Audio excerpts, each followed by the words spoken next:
ఎవరెవరి మీద మినిస్టర్లు ఎవరెవరి మీద వస్తున్నది ఏం అంటే ఏం ఆరోపణలు ఎవరెవరి మీద వచ్చింది ఏ మినిస్టర్ మీద పొంగులేటి రెవెన్యూ మినిస్టరు ఇంకా సీతక్క ఇంకా బట్టి విక్రమార్క ఇంకా పొన్నం ప్రభాకరు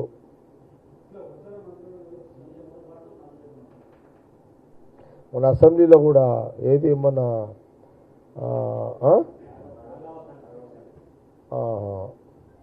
రాఘవ కన్స్ట్రక్షన్ మొన్న ఏది అసెంబ్లీలో మొన్న హరీష్ రావు భూముల మీద మీ రెవెన్యూ మినిస్టర్ మీద పెట్టిందాన్ని కదా అంటే ఒకటి సహజంగా అధికార పార్టీ మీద ప్రతిపక్షము ఇప్పుడు మేము అధికార పార్టీ ఉన్నాము అవతల ప్రతిపక్షం ఉంది రెండు రకాలుగా ఉంటుంది ఒకటి ఉన్నది లేనిది ఉన్నట్టుగా చెప్పడం ఉన్నది లేనట్టుగా చెప్పడం అనేది రాజకీయాల్లో సహజంగా విమర్శలు పై విమర్శలు ఇవన్నీ సహజంగా ఉండేటివి ఇవన్నీ కూడా నేను నిన్న సేమ్ మీరు పొంగులేటి గారిది అడుగుతున్నారు కాబట్టి చెప్తున్నాను నిన్న నేను మా నియోజకవర్గానికి ఇళ్ల జాగల విషయంలో నేను అడిగిన సందర్భంలో నన్ను ఎందుకు రెవెన్యూ మినిస్టర్ గారు ఒక మాట అడగాలన్నాను ఒక మాట అన్నాడు రెవెన్యూ మినిస్టర్ గారు మీకు ఒక మాట అడగాలనుకుంటున్నా అన్నాడు అడగొచ్చు అని చెప్పినాను మీ జిల్లా ఉంది కదా సంగారెడ్డి జిల్లా మీ జిల్లాలో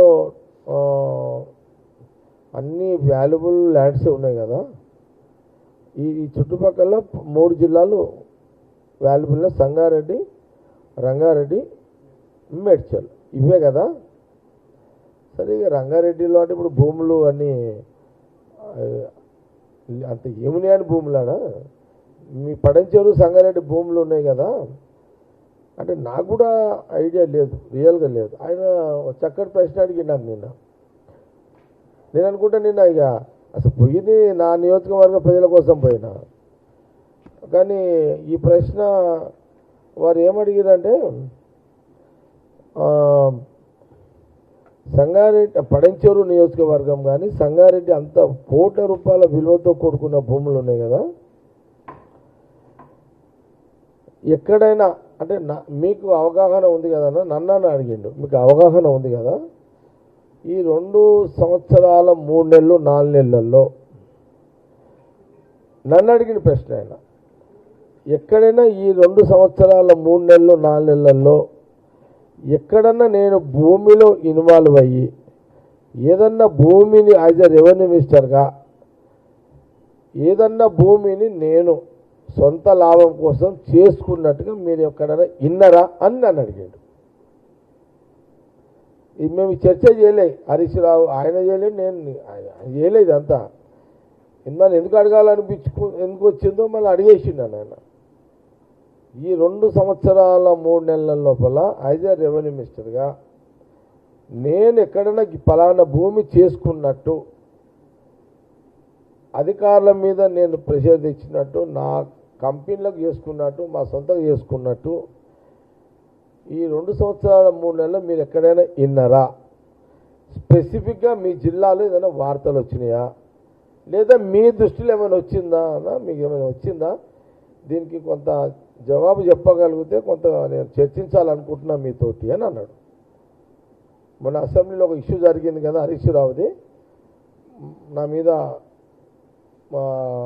నిందలు వేసే కార్యక్రమాన్ని బీఆర్ఎస్ పార్టీ చేసింది కదా దాంట్లో భాగంగా నేను మిమ్మల్ని అడుగుతున్నా ఇదేమన్నా మీకు ఒకవేళ నా మీద ఏదన్నా అలాంటి అలిగేషన్స్ ఉంటే చెప్పండి లేదంటే లేదని చెప్పండి ఉన్నదంటే ఉన్నదని చెప్పండి అని వారు అడిగినప్పుడు నేను ఒక 5-10 నిమిషాలు బాగా ఆలోచన చేసిన ఎందుకంటే వాస్తవం కూడా ఆ ప్రాంతానికి అన్ని వాల్యుబుల్ భూమ్స్ ఉన్నాయి చేసినప్పుడు నాకు అట్లా ఎక్కడ కూడా మా జిల్లా సంగారెడ్డి హెడ్ క్వార్టర్ పటంచెరుకు సంబంధించిన ఎవరైనా ఏ ఛానల్ అయినా లేదా ఎనీ ఏదన్నా ప్రింట్ మీడియా అయినా ఎలక్ట్రానిక్ మీడియా అయినా యూట్యూబ్ ఛానల్స్ అయినా ఎక్కడ కూడా నాకు తెలిసి ఆయన నా పడంచెరు సంగారెడ్డి జిల్లాలో భూములు తన సొంత ఏదో రెవెన్యూ మినిస్టర్ ఇన్ఫ్లుయెన్స్ మీద చేసుకున్నట్టుగా నా దృష్టిలో అయితే ఈ రెండు సంవత్సరాలు 3 నెలల్లో నిజంగా రాలేదు. నా నేను వినలేదు, రాలేదు అనే మాట చెప్పిన ఆయనకు. ఏది సంగారెడ్డి జిల్లాలో Patancheru and Patancheru main cream అంతా పడంచెరే రాలేదు. నీ మీద నాకెవరు, నేను లోకల్ మీడియాలో రాలేదు, మీకు చేసినట్టుగా నిందలు మీరు చేసినట్టుగా ఎక్కడ ఆరోపణలు కూడా వినలేదు, మా జిల్లాకు సంబంధించిందని నేను నేను చెక్ చేసుకున్నా ఒకసారి, చాలా గ్యాప్ కదా, నేను చెక్ చేసుకున్నా. కానీ ఎక్కడ కూడా నా జిల్లాలో రెవెన్యూ మినిస్టర్ పొంగులేటి శ్రీనివాసరెడ్డి గారు పడంచేరు ప్రాంతంలో అధికారులను ఉపయోగించి పలానా భూమి తీసుకున్నాడు అనే వార్తలు నేను ఉంటే చెప్తారు కదా, లేవు కాబట్టి లేవు, నేను వినలేదు, రాలేదు అనే మాట నేను ఆయనకు చెప్పిన తర్వాత ఇమీడియట్లీ ఇప్పుడు మాట్లాడుతున్నా ఇక హరీష్ రావు ఏమన్నాడు అని స్టార్ట్ చేశాడు. ఆయన పలానా భూములు అవి ఇవి అని చెప్పిండు అని అన్నప్పుడు ఇక నేను కూడా బాగా చూసి, అంటే నేను ఎప్పుడైతే నేను ఆలోచన చేసిన, సరే నేను ఒక 1 year అసలు వాస్తవాన్ని కూడా నేను ఫీల్డ్లో సరిగ్గా లేను కాబట్టి నేను చాలా దూరంగా ఉన్నా, ఏమవుతుందో కూడా అంత అబ్జర్వ్ చేయలేదు. నేను పొంగులేటి శ్రీనివాసరెడ్డి యూనివర్సిటీ అన్నంగా ఆలోచన చేస్తే అరే నిజమే కదా, నా జిల్లాలో ఎక్కడ కూడా అలాంటి రాలేవు కదా, మరి చేయలేదు కదా.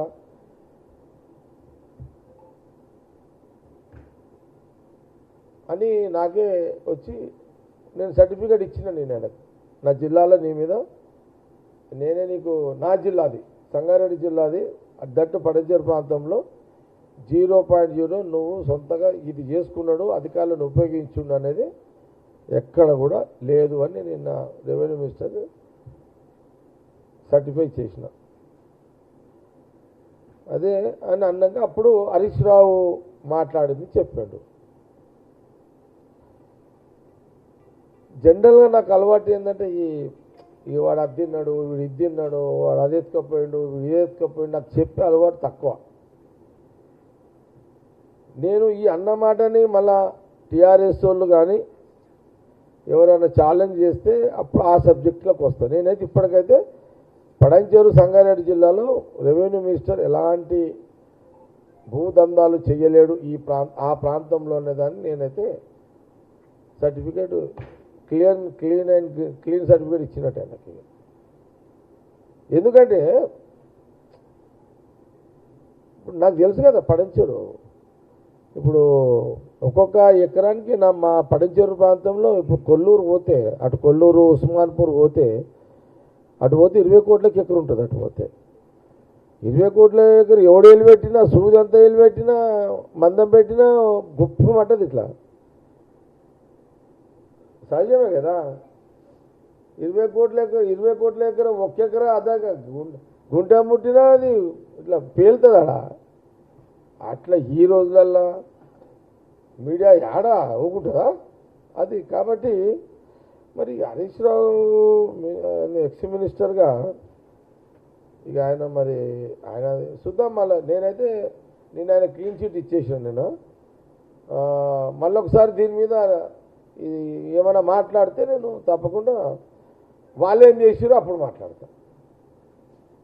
మళ్ళా ఏమన్నా అంటే కూడా ఇది అయిపోయింది జరా, ఇది అయిపోయి మళ్ళా అప్పుడు మాట్లాడతా. లేదు మా దగ్గర ఆధారం ఉంది పడంచేరులో అని అన్నాడనుకో, నేను అప్పుడు షురు చేస్తా. ఎవరి మీద పడంచేరులో ఎవరు దందాలు చేసారు ఇదంతా కూడా చెప్తాను నేను కూడా. అసలు విచిత్రం ఏంటంటే 2014లో నేను ఓడిపోయిన తర్వాత రాష్ట్రం వచ్చినాక ఒక 3 సంవత్సరాలు జగ్గారెడ్డి 10 ఏళ్ళల్లో ఇక్కడ ఏమైనా భూములు ఏమన్నా రిజిస్ట్రేషన్ చేసుకుండా ఏమైనా సంపాదించిండని జల్లెడ పట్టిరు. ఎక్కడ జల్లెడ పడితే ఏం అసలు చేస్తే కదా దొరికేది.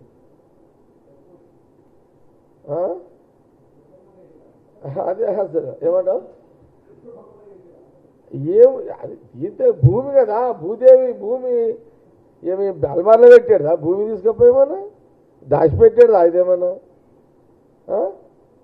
బాగా జల్లెడ పట్టిరు 3-4 ఏళ్ళు 5 ఏళ్ళు 6 ఏళ్ళు జల్లెడ పడి దానికేం బుర్రలు పనిచేయలే. ఆడికైనా డీజీపీ మహేందర్ రెడ్డి గారు ఉండే, అప్పుడైనా సిటీ కమిషనర్ ఉండే.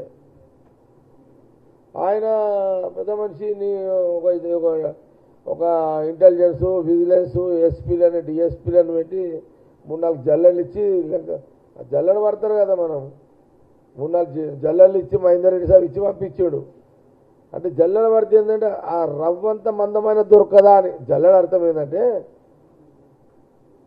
దొడ్డు రవ్వ లేకపోయినా చిన్న సన్న రవ్వన్న దొరుకుతుందేమో ఏమన్నా అలిగేషను అనేది లెక్క. అట్లా ట్రై చేసారు, చేసి చేసి చేసి ఏం కనబడిపోతాం. మరి ఏం సార్ ఏదోటి చేయండి, కేసీఆర్ చెప్తున్నాడు అక్కడ ఏదోటి కాలబెట్టుండి, ఏం లేకపోతే ఇంకొని తెచ్చి కాలబెట్టుండి అన్న కాడికి వచ్చింది. అంటే జస్ట్ ఎగ్జాంపుల్ చెప్తున్నా.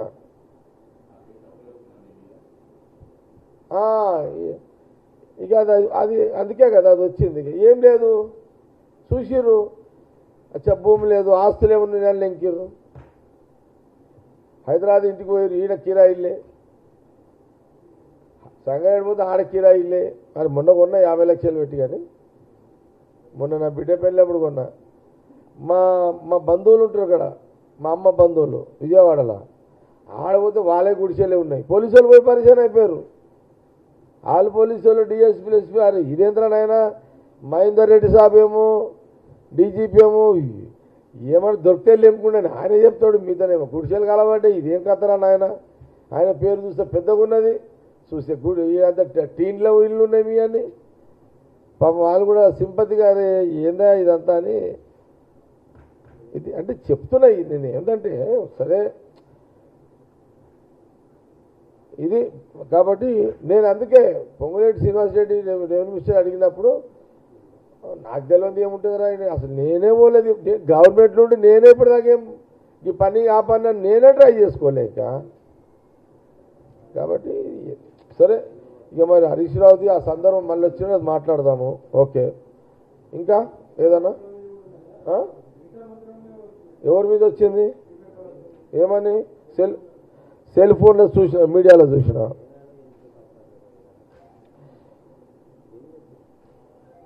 నేను ఒకటే మాట చెప్తున్నా, సరే ఓకే. ఇప్పుడు సీతక్క సెల్ ఫోన్ల మీద ఒక అలిగేషన్ పెట్టి దాంట్లో 20 కోట్ల 30 కోట్ల అని ఏదో పెట్టారు. వాళ్ళ నాయకుడు ఇప్పుడు 8,000 ఇదే నేను చూసిన అది వీడియో. 8,000 ఫోను 13,000 గవర్నమెంట్ కొన్నది. ఇదేనా లైను?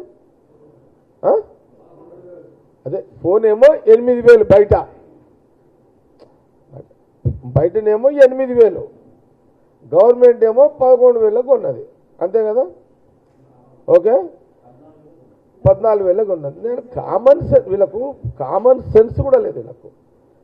బీఆర్ఎస్ లీడర్షిప్కి నేను కేసీఆర్ గారికి నేనేమంటున్నా అంటే, కేసీఆర్ గారు, కేటీఆర్ గారు అండ్ హరీష్ రావు గారు, మీరు మీ నాయకులకు ట్రైనింగ్ ఇవ్వండి. ఫస్ట్ ట్రైనింగ్ ఇవ్వండి.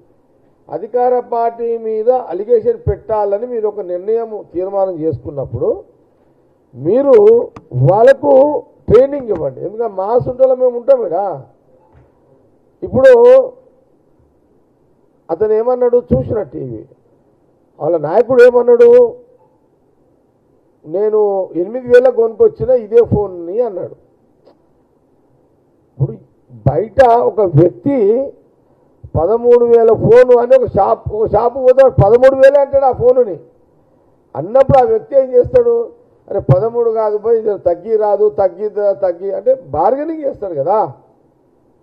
బార్గెనింగ్ చేసినప్పుడు నువ్వు అయ్యా పండవు దండం పెడతావు అంటే లాస్ట్కి ఎన్ని పరిచయంతో నువ్వు 1-4 సార్లు అడిగేసరికి 13,000 14,000 ఫోను నేను 8,000కో 9,000కో ఇచ్చేస్తాడు. అది ఉదాహరణ ఎట్లయితుంది. ఇప్పుడు సపోజు ఇది ఎంత చెప్తారా, ఇది అర్థం ఎంత? అశోక్ టీవీ9 అశోక్ ఇది 10,000 అన్నాడు. ఇంకెవరైనా చెప్పండి, ఇంకెవరన్నా? తిరుపతి 800 1000 తిరుపతి. ఇంకెవరున్నారా? ఓకే, ఇది దీని ఒరిజినల్ రేటు ఇది ఎంత అంటే 1000 రూపాయలు. ఇది షోరూమ్ పోతే ఎంత అవుతుంది? ఇప్పుడు అశోక్ అన్నాడు కదా 10,000 అవుతుంది. తేడా అంతే. ఫుట్పాత్ మీద కొన్నప్పుడు ఇది 1000 రూపాయలే. ఇది నేను 1000కే కొన్నా. ఈ వాచ్ కూడా ఎంత? ఈ వాచ్ ఎంత?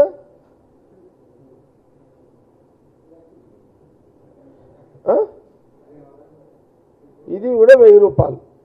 ఇదే వాచ్ని నువ్వు షోరూంలో పోతే 10,000కి కొంటాడు. అంతే. ఈ కామన్ సెన్స్ కూడా బీఆర్ఎస్ నాయకులకు లేకపోవడం దురదృష్టకరం. సరే, ఏదో అరే 20,000 కోట్ల స్కామ్ కోసం ఇప్పుడు టెండర్లు వేస్తారు. గవర్నమెంట్ ఒక రేట్ ఉంటుంది, ఒక సిస్టమ్ ఉంటుంది.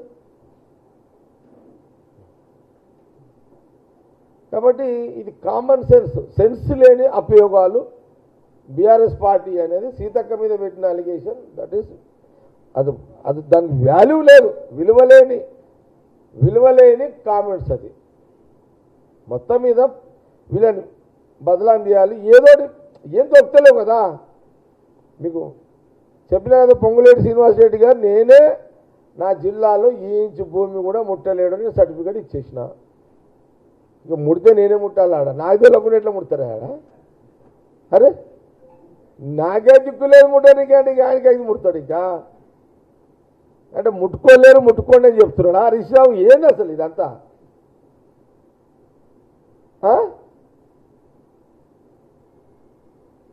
ఇది సీతక్కది కూడా చెప్తే కదా. ఇది ఎగ్జాంపుల్, ఈ ఎగ్జాంపుల్ ఇచ్చిన మీకు. ఇంతకంటే ఎగ్జాంపుల్ ఏం కావాలి బీఆర్ఎస్ నాయకులకు? ఇది అయిపోయింది. మూడోది ఏంది? అది వద్దు, ఇప్పుడు అది ఇంకోటి వేరే చెప్పండి.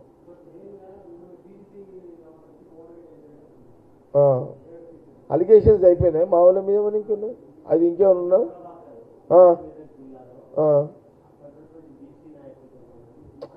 ఇగో బ్రదర్, ఒక మాట చెప్తున్నారు బ్రదర్. పొన్నం ప్రభాకర్